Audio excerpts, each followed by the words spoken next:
Bonjour à tous, je suis Anne Barnès et je vais vous présenter aujourd'hui ma soutenance de thèse qui portait sur le sujet suivant. Accompagner la compensation écologique d'implantations minières dans les zones arides d'Asie centrale, une approche en termes de services écosystémiques. Cette thèse était portée par l'UMR Selmet, dirigée par Paolo Salgado et encadrée par Simon Togourdeau et Jean-Daniel Cesaro, dirigée également par Alexia Stokes au sein de l'UMR AMAP, et cette thèse était financée par l'entreprise Orano, d'où un encadrement par Véronique Raillot. Elle a été présentée le 29 août 2023 à l'Institut Agro de Montpellier devant le jury composé de Richard Michalet, professeur des universités à l'Université de Bordeaux, UMR EPOC, Christine Raymond, directrice de recherche au CNRS à l'UMR Prodigue, Danielle Magda, directrice de recherche à l'INRAE, UMR Agir, et Jean-Luc Schott, directeur de recherche à l'IRD, UMR Ecosol, ainsi que les directeurs, Paulo Salgado et Alexia Stokes, et les invités, Simon Togourdeau et Jean-Daniel Cesaro. Cette présentation va suivre le plan suivant, donc d'abord une partie introductive qui débouchera sur les objectifs de la thèse, le cas d'étude dans lequel ont pris de place les travaux de thèse, les résultats en 4 temps avec leur interprétation et une partie de conclusion et perspective. Pour la suite de la présentation, j'enlèverai la caméra en bas à droite des diapositives pour éviter de masquer des figures ou des informations. Donc, en termes d'introduction, nous allons d'abord définir nos différents mots-clés dans notre sujet en commençant par la compensation écologique. La compensation écologique, elle prend place lorsqu'on a des projets d'aménagement, donc par exemple des projets miniers, routiers ou encore éoliens, qui vont avoir des impacts au sol et donc sur l'environnement. Une étude d'impact environnemental va d'abord quantifier ces impacts, donc c'est notre première étape sur notre schéma. Une fois ces impacts identifiés et quantifiés, elle va proposer une série de mesures pour atténuer les impacts sur l'environnement. Il s'agit de la hiérarchie d'atténuation. Premièrement, éviter les impacts, donc par exemple ne pas faire le projet à l'endroit initialement prévu. Deuxièmement, réduire les impacts qui n'ont pas pu être évités. Par exemple, ne pas faire les travaux pendant la période de reproduction d'une espèce protégée. Ce qui ne peut pas être évité et réduit sera restauré. Donc là, c'est sur de la planification forcément, et ça fait appel à du génie écologique. Enfin, ce qui ne peut pas être évité, réduit et qui ne pourra être restauré doit être compensé. Donc c'est notre dernière étape de la hiérarchie d'atténuation. Elle a pour objectif pas de perte nette de biodiversité, voire de tendre vers un gain net de biodiversité. Par ailleurs, en fonction des réglementations, des aménageurs et des flexibilités, la compensation écologique peut prendre plusieurs formes, mais souvent il s'agit de mesures de protection ou de restauration. Sachant que la compensation écologique par restauration diffère de l'étape de restauration, car la compensation écologique peut se faire à plusieurs kilomètres de la zone impactée et se fait en même temps que le projet. Donc maintenant qu'on a défini la compensation écologique, nous pouvons définir ce que sont les services écosystémiques. Les services écosystémiques vont faire le lien entre les écosystèmes et les bénéfices que l'homme tire des écosystèmes. Donc des bénéfices économiques, mais aussi des bénéfices liés à la culture, liés à la santé ou liés au bien-être. Les services écosystémiques sont donc définis comme les aspects des écosystèmes utilisés activement ou passivement pour produire le bien-être humain. Selon la classification internationale commune des services écosystémiques, ils sont de 3 types. Les services d'approvisionnement, comme les animaux d'élevage et leurs produits, donc laitiers, la viande, mais aussi le cuir. Les zones cultivées, par exemple, pour l'alimentation. Les plantes sauvages pour le bois, pour les ressources médicinales, pour les pâturages. L'eau et ses différents usages, mais aussi le gibier, par exemple, pour l'alimentation. Des services de régulation et maintenance, comme le contrôle de l'érosion éolienne et la protection contre le vent, le maintien de la biodiversité, la régulation du climat via la séquestration de carbone ou encore, par exemple, la régulation de la qualité des sols. Mais aussi des services culturels, comme le fait qu'un lieu soit important et intéressant pour la randonnée ou la baignade, ou encore qu'un écosystème, un paysage, une espèce soit apprécié visuellement, esthétique, et donc voilà, pour l'admiration et l'esthétisme. Ou encore qu'un lieu ait une forte connexion identitaire ou encore spirituelle avec les populations qui l'habitent. Les services écosystémiques sont-ils pris en compte dans la compensation écologique? Eh bien, d'après les recommandations internationales et scientifiques, oui. Pourquoi? Eh bien, lorsqu'on a un impact sur l'environnement et sur la biodiversité, on a a priori un impact sur les services écosystémiques. Leur intégration est d'ailleurs un principe soutenu par le programme Business and Biodiversity Offset qui regroupe les différents acteurs concernés par la compensation écologique. Dans la pratique, les services écosystémiques sont peu pris en compte. En effet, les dimensions écologiques de la biodiversité sont priorisées. Donc on cible plutôt les espèces et les habitats protégés ou les zones à haute valeur de conservation. Les dimensions plutôt socio-économiques et culturelles de la biodiversité sont donc peu pris en compte dans la compensation écologique et donc les services écosystémiques ne sont pas pris en compte dans la compensation. Alors pourquoi on n'arrive pas à prendre en compte ces dimensions socio-économiques, culturelles et finalement les services écosystémiques dans la compensation?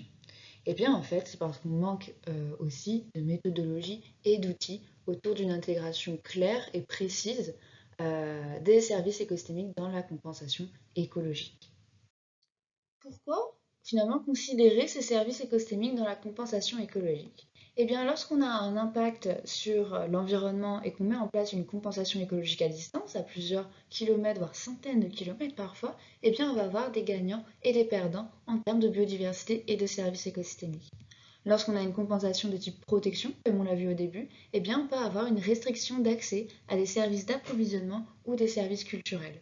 Donc parfois, la compensation peut donner lieu à des impacts sociaux, des inégalités spatiales et à des impacts sur des moyens de subsistance, de santé, de sécurité et de la culture des populations impactées. Et on va voir que ça, c'est très important, notamment dans les zones arides. En effet, nous trouvons dans les zones arides une diversité de services écosystémiques. Donc par rapport à ceux qu'on a vus au début de la partie introductive, nous avons une diversité de services d'approvisionnement, une diversité de services de régulation et maintenance, et une diversité de services culturels. Et on a également, en plus de cette diversité, une dépendance des populations, souvent, à ces services écosystémiques. Et notamment une dépendance aux services écosystémiques liés à la fourniture de pâturage et aux animaux d'élevage et leurs produits. Donc dans ces zones arides, on a un véritable enjeu des services écosystémiques. Donc, nous venons de parler des zones arides et nous, plus spécifiquement, nous allons nous intéresser ici aux zones arides d'Asie centrale. Les zones arides d'Asie centrale comportent des biomes désertiques et semi-désertiques et elles présentent des climats arides désertiques et steppiques froids. C'est-à-dire qu'on va avoir des amplitudes thermiques journalières et annuelles fortes, donc avec des hivers par exemple à moins 30 degrés et des étés à plus 40 degrés, et également une pluviométrie annuelle moyenne en général inférieure à 200 mm par an. On a une végétation éparse, pérenne et annuelle qui va être adaptée aux milieux salés, sableux et arides. On a également dans ces zones arides d'Asie centrale une importante industrie minière, dont l'entreprise française uranifère Orano qui est implantée en Mongolie, au Kazakhstan et en Ouzbékistan à différents stades d'exploration et d'exploitation. Donc là, c'est une mine d'uranium au Kazakhstan. Et selon les normes internationales qui visent de plus en plus donc à adhérer à la hiérarchie d'atténuation et les réglementations nationales dans certains pays, donc au Kazakhstan et en Mongolie, la compensation écologique est réglementée, eh bien on a un enjeu de compensation écologique. Donc comme on l'a dit, dans certaines zones arides d'Asie centrale, la compensation écologique est réglementée, comme en Mongolie ou au Kazakhstan. Dans ces deux pays, notamment, la compensation se fait par plantation de saxaol. Donc il y a deux espèces de saxaol en fonction des pays. Au Kazakhstan, il y a les deux. En Mongolie, il n'y a que la première. Le saxaol, c'est l'espèce arbustive que l'on voit sur la photo à gauche. Et donc cette plantation compensatoire en Mongolie et au Kazakhstan se fait selon une approche surfacique. Donc par exemple, au Kazakhstan, la plantation compensatoire de saxaol doit se faire sur 2 fois la surface de la licence d'exploitation minière, ce qui équivaut, dans le cas du Kazakhstan, à environ 11 000 hectares de plantation. Donc comme on l'a vu, on a un véritable enjeu de compensation écologique, et notamment ici, on peut également se poser la question de la compensation par plantation. Est-ce que, donc en zone aride, est-ce que ça fonctionne, mais est-ce que aussi c'est adapté au territoire et aux usages du territoire? Et on a l'enjeu des services écosystémiques dans les zones arides et donc de la prise en compte de ces services écosystémiques dans la compensation écologique. Alors comment faire pour considérer ces services écosystémiques dans la compensation écologique? La meilleure manière de le faire serait de les considérer dès l'étude d'impact environnemental pour qu'ils soient intégrés dès les premières étapes de la hiérarchie d'atténuation. Ce n'est pas le cas actuellement. Dans le cadre de la compensation, nous avons identifié à travers un travail bibliographique différentes étapes pour considérer les services écosystémiques dans la compensation. Premièrement, les identifier selon les parties prenantes et selon une échelle paysagère. Les sélectionner, donc par exemple selon le plus grand nombre de bénéficiaires impactés ou bénéficiaires vulnérables et en sélectionnant les mêmes services que ceux qui sont impactés par le projet. Évaluer la fourniture, c'est-à-dire savoir ce que pourrait apporter en termes de services écosystémiques notre pratique de compensation écologique. Ici, la littérature privilégie une approche non monétaire. Situer, donc puisque les bénéficiaires sont rattachés aux services écosystémiques, la compensation de ces services doit être la plus locale possible. Et accompagner. Donc, lorsqu'on parle de services écosystémiques de compensation écologique, on va avoir des données d'ordre écologique, biologique, socio-économique et culturel. Et donc, on peut utiliser des outils d'aide à la décision pour combiner ces différentes données dans le cadre de la compensation écologique des services écosystémiques. Et donc, ces différentes étapes en fait, vont nous permettre d'arriver et d'émettre les différents objectifs de la thèse. Tout d'abord, on s'est posé comme question centrale comment intégrer les services écosystémiques dans la compensation écologique avec pour objectif général de développer un cadre méthodologique autour de leur intégration. En termes d'objectifs spécifiques, nous avons 4 objectifs qui vont suivre en fait les différentes étapes que nous avons vues juste avant. Premièrement, identifier les services écosystémiques selon les parties prenantes, selon l'échelle paysagère. Une fois qu'on a identifié ces services, nous pouvons proposer une série de pratiques de compensation écologique et d'abord évaluer leur acceptabilité sociale. Une fois ces deux objectifs réalisés, nous avons un troisième objectif qui est l'évaluation du niveau de fourniture des services écosystémiques d'intérêt par les pratiques de compensation écologique. Une fois ces 3 étapes réalisées, nous allons procéder à une évaluation multicritère des différents scénarios de compensation écologique selon ces 3 critères. Pour ce faire, nos différents objectifs en fait, ont pris place dans un certain cas d'étude dans une zone aride d'Asie centrale, le district de Sozak, dans le sud du Kazakhstan. Donc, le district de Sozak qui se situe, donc, comme on l'a dit, dans le sud du Kazakhstan, il est représenté ici. On va avoir plusieurs éléments paysagers. On a les montagnes de Karata au sud, la rivière Chou ici. C'est une zone de désert froid, une zone aride d'Asie centrale, et on a comme activité principale l'élevage et les activités minières, avec notamment les mines de l'entreprise franco-kazakh Katco, qui est la joint venture en fait entre Orano et la société nationale kazakh Kazatomprom, qui sont situées dans le désert de Mouyunkum ici. Le district de Sozak, si on regarde sur une zone un petit peu plus localisée, en fait, il a une diversité de types de sols. Il a aussi une diversité de types de relief. Et donc, en fait, cette diversité au sein du territoire va donner lieu du nord au sud à une diversité de paysages et à une diversité de végétation. À présent, en termes de résultats, eh bien, en fait, ces résultats vont suivre nos 4 objectifs spécifiques. Donc, on va commencer par l'identification des services écosystémiques d'intérêt, avec comme question quelle est la vision des différents acteurs sur la fourniture des services écosystémiques dans le district de Sozak, avec pour hypothèse qu'elle est différente selon les groupes de bénéficiaires. Donc, en prenant en compte ces différents groupes, on évite la création d'inégalités sociales en favorisant un service plutôt qu'un autre et donc un groupe plutôt qu'un autre. Et selon la deuxième hypothèse, que cette vision est différente selon les unités paysagères. Ainsi, ça nous permettrait d'identifier des services écosystémiques liés au désert de Mouyunkum où il y a la mine, et donc les services qui sont potentiellement impactés. Pour ce faire, nous avons réalisé 57 entretiens avec les acteurs locaux dans 8 villages à travers les paysages. Donc on a des villages au nord, vers la rivière, encore plus au nord, vers les Piémonts, sachant que la zone de Mouyunkum n'est pas habitée de manière permanente. On a ciblé 7 catégories d'acteurs et on a essayé de rencontrer autant d'hommes que de femmes, même si on a rencontré un petit peu plus d'hommes finalement. Parmi les catégories d'acteurs, nous avons les autorités locales, les anciens, les éleveurs agriculteurs, qui sont des éleveurs qui ont une production à vocation de production et de vente, les travailleurs sociaux et de la santé, les mères de familles nombreuses, qui peuvent être une catégorie vulnérable d'après les listes des autorités locales, les ACIMAT, Les professeurs qui peuvent avoir une vision des services écosystémiques plus liés à l'éducation par exemple, et les habitants qui sont des personnes prises au hasard. Notre entretien a été constitué de questions ouvertes et de listes fermées de services écosystémiques. Et à chaque fois qu'un service écosystémique était identifié, à travers les questions ouvertes ou à travers la liste, on essayait de le localiser oralement ou sur carte avec le participant. À travers cet entretien, on a identifié un certain nombre de services écosystémiques qu'on a recroisés avec la classification internationale commune des services écosystémiques. Après ce croisement, on a éliminé les services écosystémiques cités par moins de 10%, c'est-à-dire 6 participants.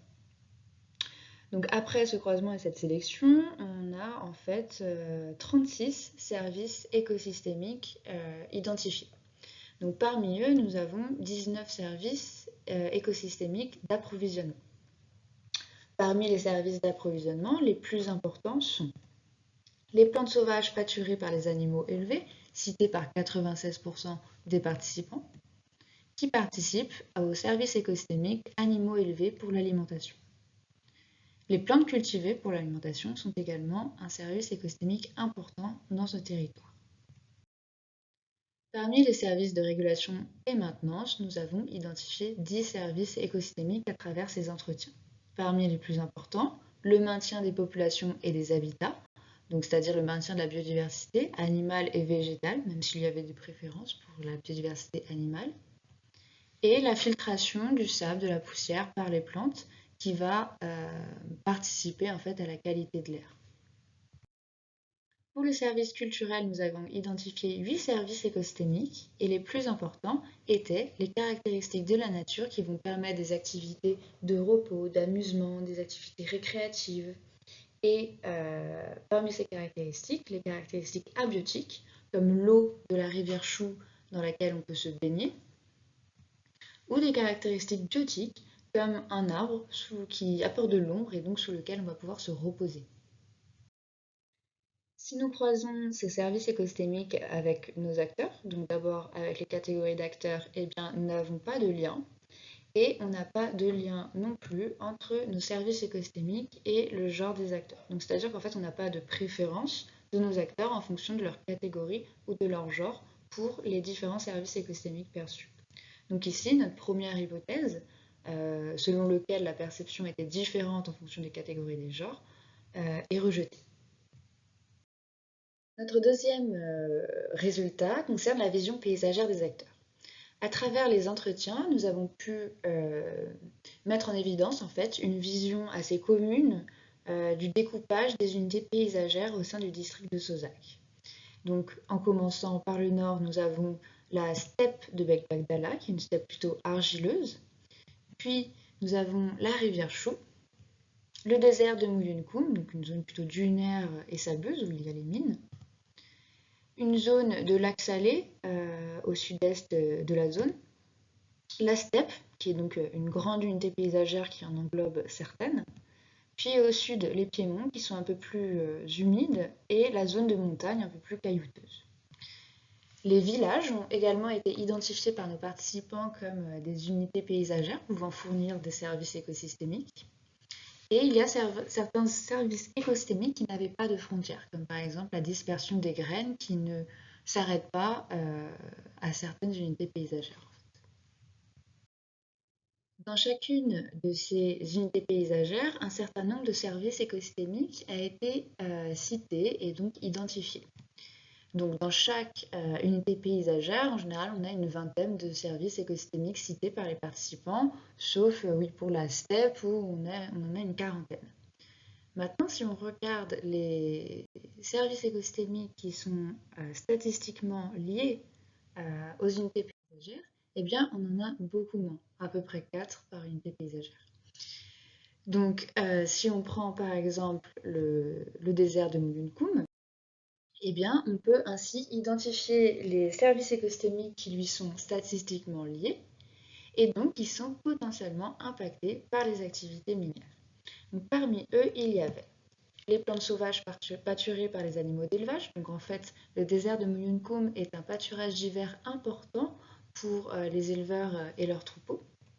L'eau souterraine pour boire, notamment pour les bergers qui sont envoyés l'hiver pour faire pâturer les animaux d'élevage. Le contrôle des taux d'érosion éolienne et les caractéristiques biotiques qui permettent des activités. On s'intéresse aussi aux services écosystémiques qui n'ont pas de frontières. Puisque comme ils n'ont pas de frontières, ils peuvent être perçus et avoir lieu dans le désert de Muyunkum. Donc, parmi eux, nous avons le maintien des populations des habitats, donc de la biodiversité. Et en fait, le maintien de la biodiversité avait une certaine valeur culturelle. Donc une valeur d'existence et une valeur de legs. Donc ici, en fait, c'est-à-dire que il faut préserver la biodiversité parce qu'elle a le droit d'exister, donc c'est sa valeur d'existence, et il faut préserver la biodiversité pour la transmettre aux futures générations. Donc là, c'est la valeur de legs. Et ensuite, nous avions également la dispersion des graines. Donc pour rappel, les services écosystémiques n'étaient pas liés aux catégories d'acteurs et au genre des acteurs, donc notre hypothèse 1 était rejetée. Par contre, on a certains services écosystémiques qui sont liés à certaines unités paysagères, donc notre deuxième hypothèse était acceptée. À partir de ces résultats, nous pouvons identifier deux types de services écosystémiques d'intérêt. Le premier est selon le nombre de mentions, toute catégorie est toujours confondue. Donc les services écosystémiques qui vont impacter le plus grand nombre de bénéficiaires. Le deuxième, l'un n'empêchant pas l'autre, les services écosystémiques liés au désert de Muyunkum, donc qu'on a vu, contrôle de l'érosion, etc., et qui n'ont pas de frontières également, puisque ce sont des services qui sont potentiellement impactés par les activités minières. Ce qui nous permet de clôturer cette partie et de passer à la seconde partie. Donc ici, pour notre deuxième objectif, nous allons chercher à évaluer l'acceptabilité sociale de pratiques de compensation écologique. Donc nous nous posons la question de l'acceptabilité sociale des acteurs pour différentes pratiques de compensation écologique qui sont basées sur la fourniture de services écosystémiques d'intérêt. Et nous faisons deux hypothèses. La première, vu l'importance de l'élevage et des pâturages dans notre zone d'étude, et que les pratiques liées aux ressources pastorales et fourragères vont être bien accueillies et inversement. Les pratiques qui vont restreindre par exemple l'accès au pâturage seront rejetées. Et la deuxième, c'est que les services écosystémiques attendus, des pratiques de compensation écologique, sont les mêmes que ceux qui sont potentiellement impactés par les activités minières. Donc sont les mêmes que ceux qui sont liés au désert de Muyunkum ou qui n'ont pas de frontières. Nous avons donc proposé 7 pratiques au sein des villages, et ces 7 pratiques vont fournir différents types de services écosystémiques. Les plantations villages sont des plantations au sein des villages ou autour des villages, en green belt par exemple, et elles vont permettre la fourniture d'une diversité de services. Donc, par exemple, la fourniture en bois, la protection contre le vent ou encore l'apport de verdure et donc d'esthétisme dans le village. Ensuite, nous avons la plantation hors village qui ressemble à la compensation écologique actuelle puisque nous avons des plantations plutôt sur des espaces de pâturage éloignés des villages. Et donc là, on va avoir par exemple des services d'approvisionnement, de fourrage, enfin de pâturage, et de régulation et maintenance comme le maintien des sols. Sur ces mêmes types de services écosystémiques, nous avons la pratique mise en défense, qui est une exclusion temporaire de zones de pâturage qui va permettre la régénération naturelle de la végétation. Les cultures fourragères, donc de trèfle par exemple au Kazakhstan, ça se fait habituellement. Et donc là, on va avoir la fourniture de ressources fourragères, mais aussi la régulation de la qualité des sols si on plante du trèfle par exemple. Les banques fourragères ligneuses, où là, on va avoir la plantation d'espèces pérennes, souvent ligneuses et souvent qu'on trouve naturellement dans les pâturages, donc plutôt vers les villages, pour, en cas de pénurie, en fait, pour avoir des réserves de fourrage. La réserve naturelle, qui ici va en fait restreindre l'accès au pâturage, mais permettre d'autres types de services, comme la régulation du climat, séquestration de carbone, et des services culturels, comme par exemple l'apport d'esthétisme également. Et ensuite, nous avons les points d'eau pour l'approvisionnement en eau. Donc, pour évaluer l'acceptabilité sociale, nous avons de nouveau mené 36 entretiens auprès des acteurs locaux. Et nous avons sélectionné 4 villages parmi les 8 précédents. Donc nous avons choisi ces 4 villages en ciblant le fait d'avoir autant de villages au nord, donc 2, et autant de villages au sud, et dans chacune des unités paysagères. Donc Stepnoy dans la steppe de Bekbatala, Chou au niveau de la rivière Chou, Taokent dans les zones de Piémont et Kumken dans la zone des lacs salés. On a ciblé les mêmes catégories d'acteurs que pour les premiers entretiens et cette fois on a rencontré quand même plus d'hommes que de femmes malheureusement. L'entretien se déroulait de telle manière. Donc tout d'abord, nous recueillions l'opinion du participant. Donc on lui parlait des services écosystémiques potentiellement impactés, donc c'est-à-dire des résultats de la première enquête, et nous demandions l'opinion sur OK, du coup, comment est-ce qu'on peut faire pour compenser ces impacts. Ensuite, nous prenions chacune des 7 pratiques, une à une. On vérifiait si celle-ci était intéressante, si elle était acceptée par le participant, pourquoi, quels bénéfices étaient attendus, et si elle n'était pas acceptée, si elle était rejetée, pourquoi elle était rejetée. Si la pratique était acceptée, dans ce cas, nous discutions des modalités de compensation. Donc si on prend l'exemple d'une plantation, les modalités étaient quelle espèce on peut planter, où est-ce qu'on peut planter, dans quelle unité paysagère, quelle gestion, quel accès, est-ce qu'on irrigue, est-ce qu'on clôture. Voilà, donc on discutait de toutes ces modalités. Et enfin, pour clôturer l'entretien, on faisait un classement de 1 à 7 des différentes pratiques de compensation écologique en fonction des préférences des acteurs. Donc 1 étant la pratique la plus acceptée et 7 étant la pratique la plus rejetée. Donc en termes de résultats, ici nous avons le classement des pratiques de compensation, donc 1 étant la meilleure et 7 étant le pire classement. Et ici nous avons nos 7 pratiques de compensation écologique. Parmi les plus acceptées, nous avons d'abord le point d'eau, la plantation village et la culture fourragère. Donc ici, il y a seulement la culture fourragère qui va permettre l'amélioration des ressources fourragères. Moyennement accepté, nous avons la plantation hors village et la réserve naturelle. Donc, contrairement à ce à quoi on s'attendait pour la plantation hors village, qui pourtant pourrait améliorer les ressources pastorales, par contre pour la réserve naturelle, on s'y attendait puisqu'on a une exclusion des zones de pâturage. Pas du tout accepté, nous avons la mise en défense et la banque fourragère. Donc la mise en défense, puisque en fait les participants considéraient qu'on avait une restriction d'accès des pâturages pour la mise en défense. Et pour la banque fourragère, parce qu'en fait c'était une pratique qui n'était pas forcément habituelle. Donc là on a un résultat qui n'était pas forcément attendu. Donc ici notre première hypothèse est rejetée. Les pratiques qui sont en lien avec l'amélioration des ressources pastorales ou fourragères ne sont pas nécessairement acceptées. Ensuite, comme on l'a dit, sur les pratiques qui étaient acceptées par nos participants, nous discutons des modalités.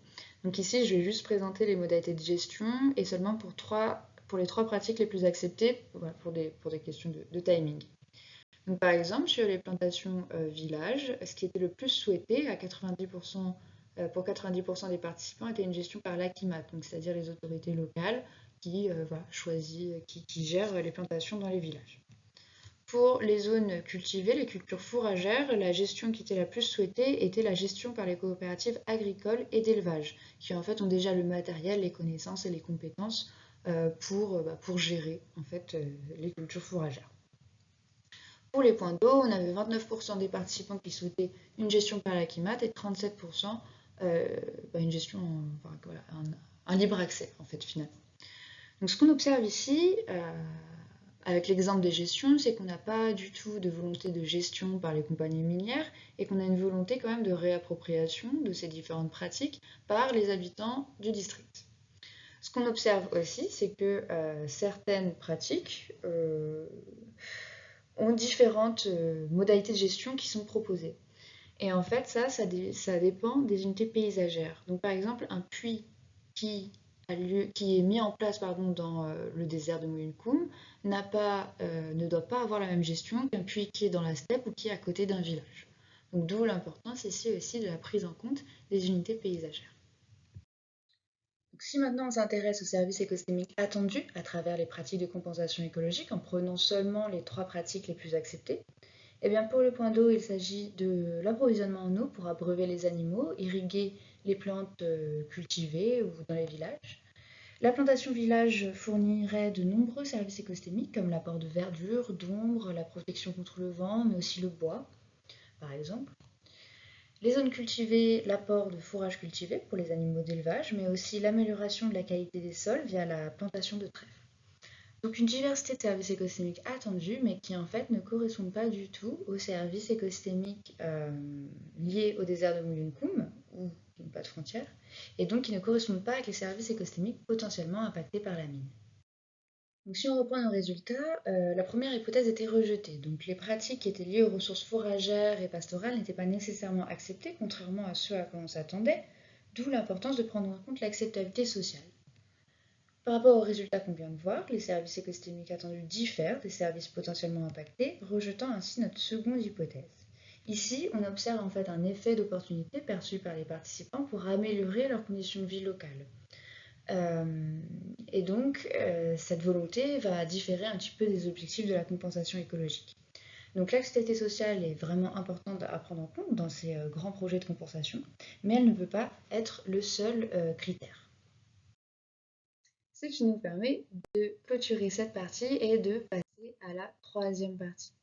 Donc ici, on va chercher à évaluer la fourniture potentielle de services écosystémiques. Donc pour remplir cet objectif, nous, on s'est plus spécifiquement intéressé à la végétation naturelle pérenne et aux services écosystémiques qu'elle va fournir. Voilà, puisqu'on suivait quand même un contexte réglementaire, donc CASAC, avec la compensation écologique par plantation d'espèces arbustives et disciplinaire. Pour répondre à cet objectif, nous avons émis une certaine hypothèse de travail, c'est-à-dire qu'une zone naturelle qui a un certain état de la végétation naturelle pérenne en termes de couverture, de densité et de diversité va fournir un certain niveau de services écosystémiques et un certain nombre de services écosystémiques.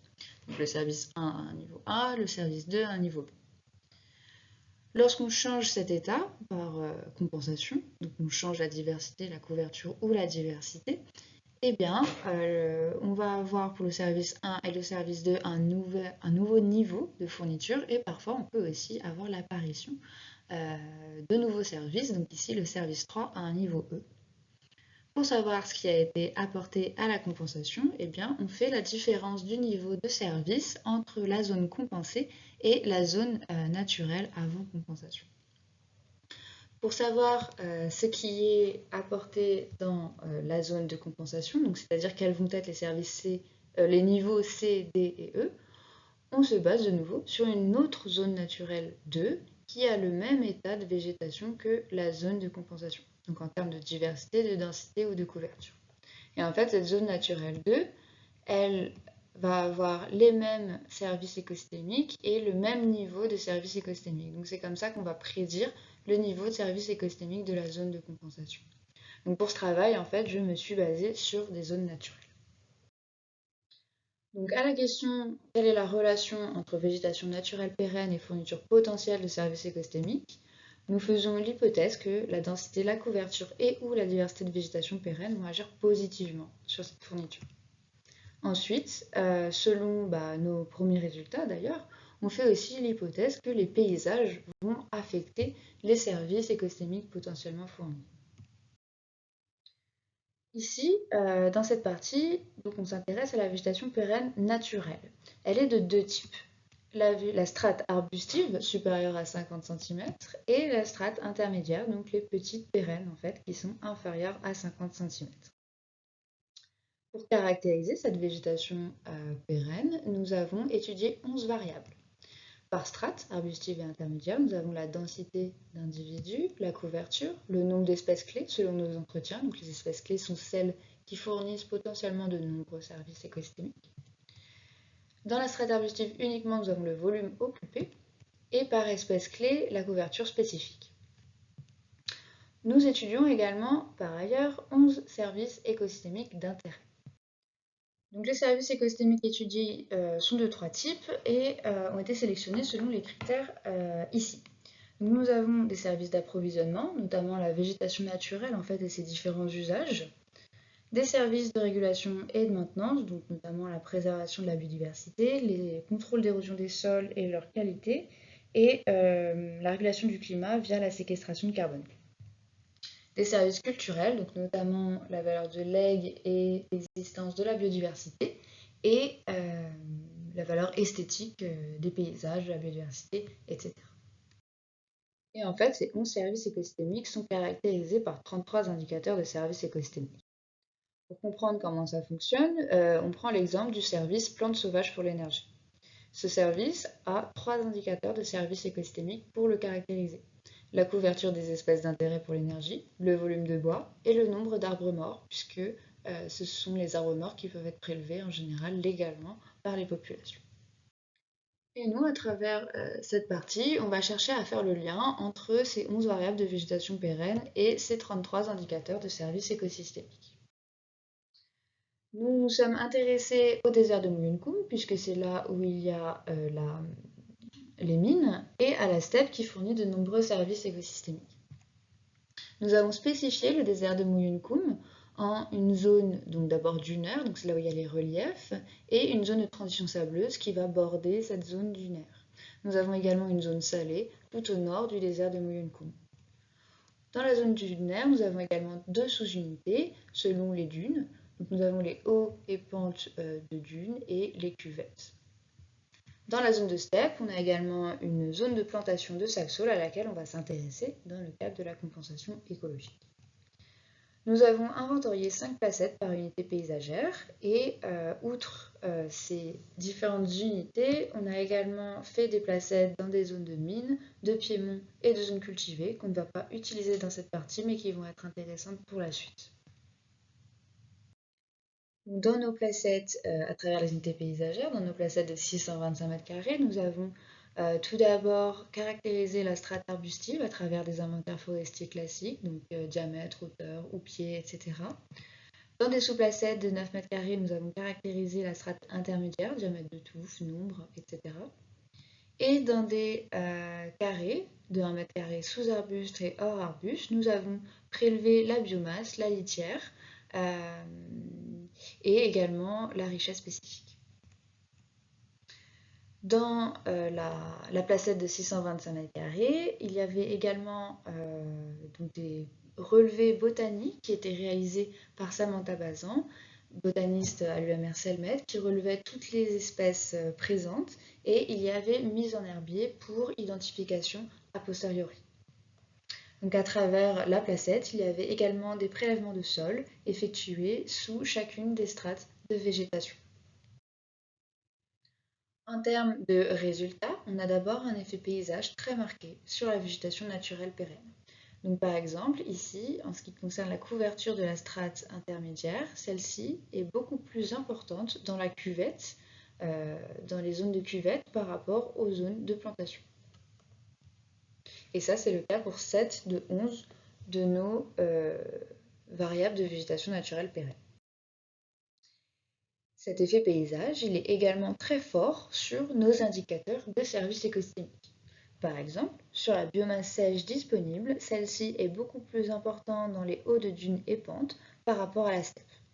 En ce qui concerne le stock de carbone organique du sol, celui-ci est beaucoup plus important dans la zone salée que dans la zone de hauts de dunes et de pentes. Et cet effet paysage, c'est le cas sur 27 de nos 33 indicateurs de services écosystémiques. Donc ici, notre deuxième hypothèse, selon laquelle les paysages influençaient la fourniture potentielle de services écosystémiques, est acceptée. Par contre, cela remet en cause notre hypothèse de travail. En effet, celle-ci était basée sur le fait de s'inspirer de milieux naturels pour évaluer les pratiques de compensation et les services apportés. Or, quand on voit ces différents résultats, on voit que l'unité paysagère de plantation est très différente des milieux naturels. Donc c'est difficile de s'inspirer des milieux naturels pour prévoir ce qui va en fait finalement se passer dans une plantation. Donc ça c'était sûrement dû aux pratiques justement de plantation avec des sols qui étaient très tassés et très travaillés et donc à part la strate arbustive on avait très peu de végétation. Maintenant par rapport à notre première hypothèse. Donc on a bien des liens entre variables de végétation pérenne et indicateurs de services écosystémiques. Cela concerne, parmi nos variables de végétation pérenne, dans la strate arbustive uniquement, le volume, la couverture, la densité et le nombre d'espèces clés. Cela concerne également la composition en tamarix. Donc on voit que ici, seulement la végétation arbustive a un lien avec nos indicateurs de services écosystémiques. La strate intermédiaire, ici, n'intervient pas. Donc, lorsqu'on a des liens entre variables de végétation pérenne et services écosystémiques, nous procédons à des régressions linéaires de cette manière. Donc ici, on a l'exemple de la masse de litière sèche en fonction du volume occupé par la strate arbustive. Et donc lorsqu'on a ce type de relation, de régression, à terme, ça doit nous permettre de dire, eh bien ok, si j'augmente le volume occupé par la strate arbustive de cette manière, je vais augmenter la masse de litière sèche de cette manière, et donc je vais augmenter les services écosystémiques liés à la masse de litière sèche de telle manière. Or, on a ce type de relation que pour 7 de nos 33 indicateurs de services écosystémiques. Et ce sont principalement des indicateurs de services écosystémiques directement liés à la strate arbustive. Donc c'est un résultat plutôt logique, comme le volume de bois, le carbone stocké dans la biomasse arbustive. Donc ici, on se pose ces questions. Peut-être que les pérennes n'ont pas un rôle si fort et peut-être qu'en fait les herbacées justement ont un rôle important qu'on n'a pas étudié ici. Donc, pour reprendre nos résultats et sur les liens entre nos différentes variables. On a bien un effet fort du paysage, donc sur la végétation pérenne et sur les indicateurs de services écosystémiques. On a bien des liens significatifs entre végétation pérenne et indicateurs de services écosystémiques. Mais ici, on a une importance de la strate arbustive par rapport à la strate intermédiaire. Par ailleurs, on a ce lien pour un nombre réduit d'indicateurs. Donc, notre végétation pérenne arbustive, en fait, ne va expliquer que partiellement certains services écosystémiques. Donc, par exemple, elle explique l'indicateur carbone stocké dans la biomasse arbustive, mais elle n'explique pas le carbone organique stocké dans les sols. Donc, en fait, la végétation arbustive ne va expliquer que partiellement le service écosystémique de régulation du climat. Donc, notre première hypothèse est rejetée. Ainsi, nous clôturons cette avant-dernière partie et nous passons à notre quatrième objectif qui permet en fait un petit peu de faire la synthèse entre les trois précédents objectifs. Donc, nous allons évaluer d'un point de vue multicritère différents scénarios de compensation écologique des services écosystémiques. Finalement, quel scénario pourrait compenser la perte de services liés aux activités minières tout en étant accepté socialement et faisable techniquement? Ici, nous faisons l'hypothèse que le scénario de compensation classique ne permet pas de compenser cette perte tout en étant accepté socialement et faisable techniquement. Le scénario de compensation classique étant une plantation à grande échelle selon une approche surfacique de Saxaul. La deuxième hypothèse est qu'un scénario qui combine plusieurs pratiques le pourrait. Pour répondre à cet objectif, nous avons d'abord développé un outil d'aide à la décision dont je vais vous présenter le modèle conceptuel simplifié. Son paramétrage s'est basé sur les données récoltées lors des étapes 1, 2 et 3 et pour certains paramètres sur des données bibliographiques. Donc, tout d'abord, nous avons une zone avec un état initial de la végétation et en fonction de cette végétation, nous avons un niveau initial d'indicateurs de services écosystémiques. Ces derniers sont agrégés et donc la zone a un niveau initial de services écosystémiques. Nous mettons en place dans cette zone une pratique ou des pratiques de compensation qui vont avoir un certain succès. Donc, par exemple, en fonction du taux de survie lorsqu'on parle de plantation, etc. En fonction du succès, on a un état de la végétation post-compensation, mais aussi post-mine, puisqu'on va également tester le scénario mine. En fonction de cet état de végétation post-compensation, post-mine, on a un niveau final d'indicateur de service écosystémique et donc un niveau final de service écosystémique. En fonction donc de la différence entre le niveau final et le niveau initial de service écosystémique représente en fait l'apport en termes de service écosystémique de notre pratique de compensation écologique. En fonction de cet apport, on va avoir une certaine satisfaction des différents acteurs. Et en fonction de la pratique de compensation mise en place, nous avons un niveau d'acceptabilité sociale. Donc ici, nous testons un scénario classique qui reste théorique avec une mine dans la zone dunaire et une plantation compensatoire dans une des zones du désert de Mouyinkoum, la transition sableuse. Donc on a une plantation à grande échelle sur 2 fois la surface de la licence d'exploitation. Nous avons tout d'abord les pertes en termes de services écosystémiques à cause de la mine qu'il faut compenser en rouge.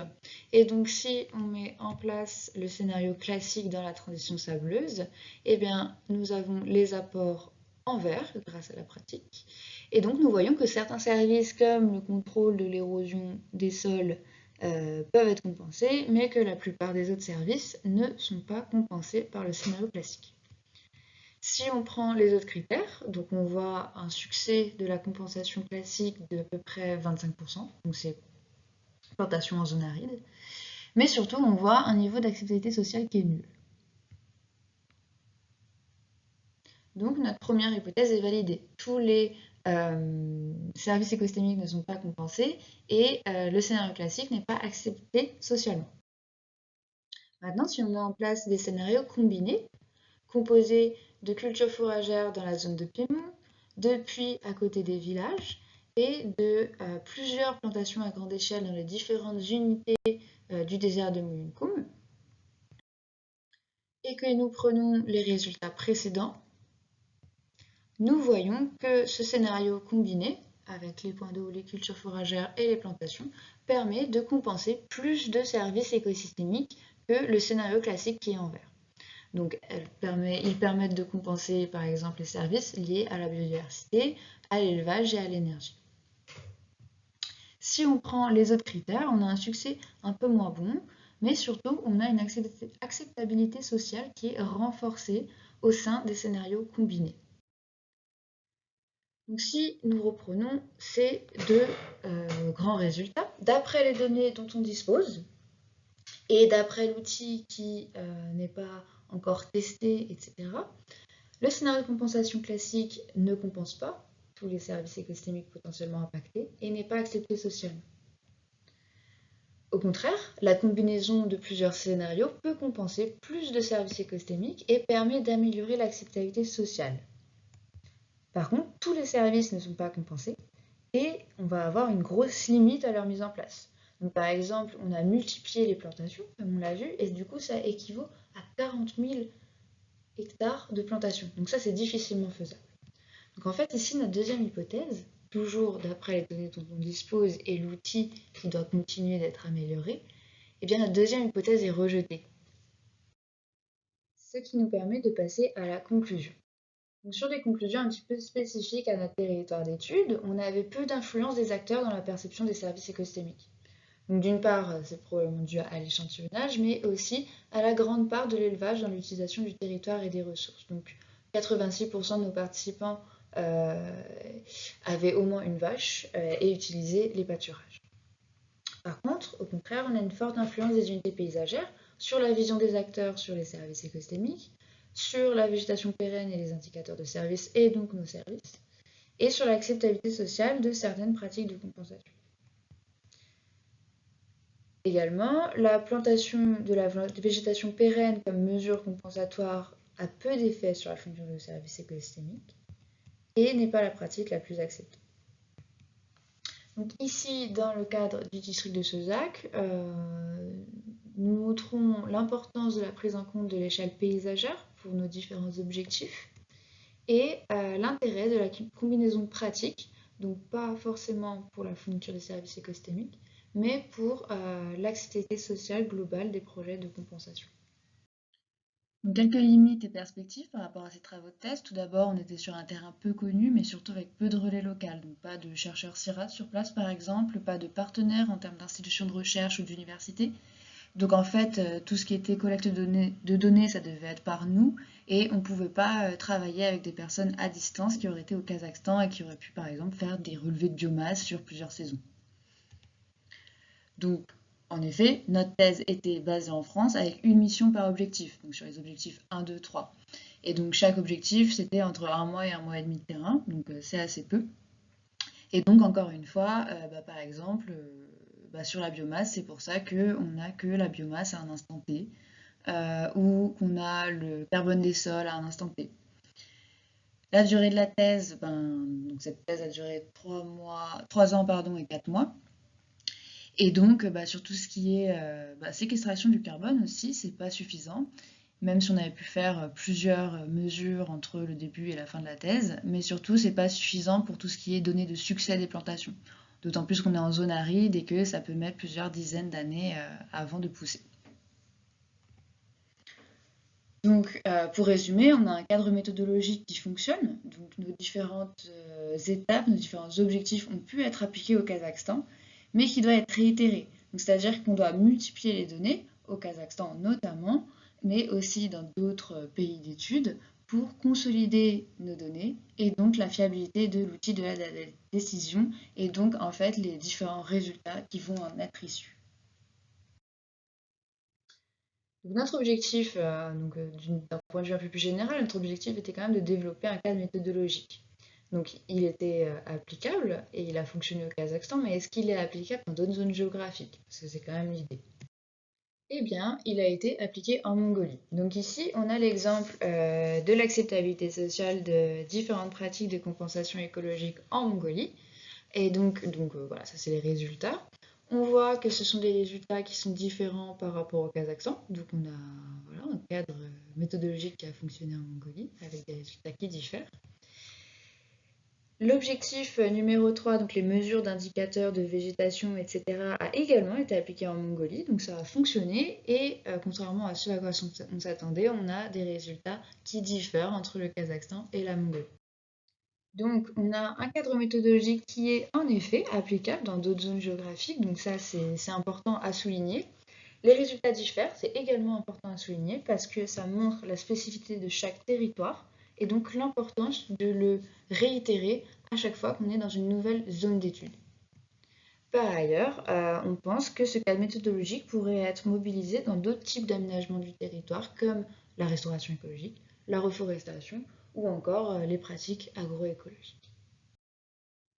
Merci à beaucoup de personnes qui m'ont aidé à travers cette thèse. Donc, je pense notamment à Alexandre Ikovic qui m'a accompagnée sur les premiers jours pour les 2 types d'entretiens. Arbopé, notre interprète. Je pense également à Simon, Emeric, Alexia, Mao, Jean-Luc et Samantha qui m'ont accompagnée et qui m'ont aidé sur la partie inventaire de végétation, de services écosystémiques. Baltabaï, Eric, Corgan qui nous ont donc accompagnés sur ces terrains également. Merci à beaucoup d'autres personnes qui m'ont aidé, pas forcément sur le terrain, comme par exemple Samir sur les explications statistiques. Et merci une nouvelle fois à mon équipe de direction, mon équipe encadrante et au jury qui ont évalué cette thèse. Merci pour votre attention.